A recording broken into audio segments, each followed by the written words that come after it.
التالتة بعمرو فهمي كان البركان بيغلي وفكره كمان أثر في الملايين. شكرا مش راح هتكفي والنور مش راح يطفي والكل بكرة يعرف عمرو ده يبقى مين. دي كانت هتافات جمهور النادي الأهلي بعد رحيل أسطورة من أساطير النادي وهو عمرو فهمي. أهلا بكم في حلقة جديدة من المدرج، يلا بينا.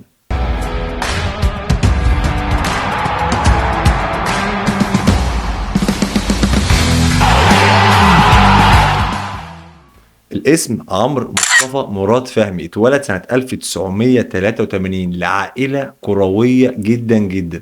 جده مراد فهمي وابوه مصطفى مراد فهمي اشتغلوا في الاتحاد الافريقي وفي الاتحاد الدولي في عدة مناصب كبيرة جدا. عمرو من صغره هو بيعشق النادي الاهلي وانتمى للنادي الاهلي في سنه صغير جدا، وبدأ حضور مباريات النادي الاهلي في الاستاد من سنه صغير جدا، وكان بيسافر مع الفريق في مختلف البلدان الافريقية. وساعتها اقترح على مجموعة من زمايله ان يأسس مجموعة موحدة تشجع النادي الاهلي بطريقه معينه على الطريقه الاوروبيه وعلى طريقه شمال افريقيا، وفعلا ده حصل وهو كان صاحب فكره تاسيس التراس اهلاوي. وبالفعل تم تاسيس التراس اهلاوي يوم 13 ابريل 2007. عمرو كان له دور كبير جدا في كتابه بعض الهتافات اللي لسه بيستخدمها جمهور النادي الاهلي لحد دلوقتي. بعدها عمرو بدا يركز على شغله الاداري، ورغم كده ما نسيش فكرته الاساسيه هو تشجيعه للنادي الاهلي.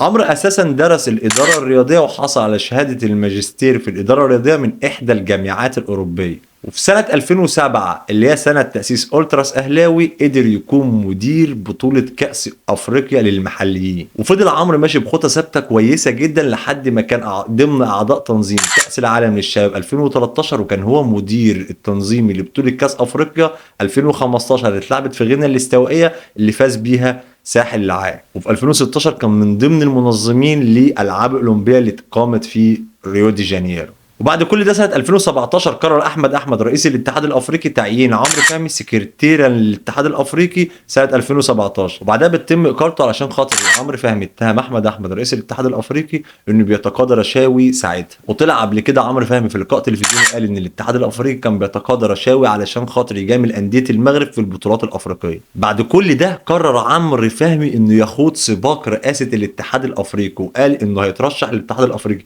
وبدا يخوض جولات في بعض البلدان الافريقيه، ولكن توفى يوم 23 فبراير 2020 مصابا بمرض السرطان. عمرو كان صاحب الفيديو الشهير بتاع من العتبه جينا ومن شبرا يا تريكا. من عتبة جينا ومن شبرا يا تريكا، يا نجم الكورة المصرية يا تريكا.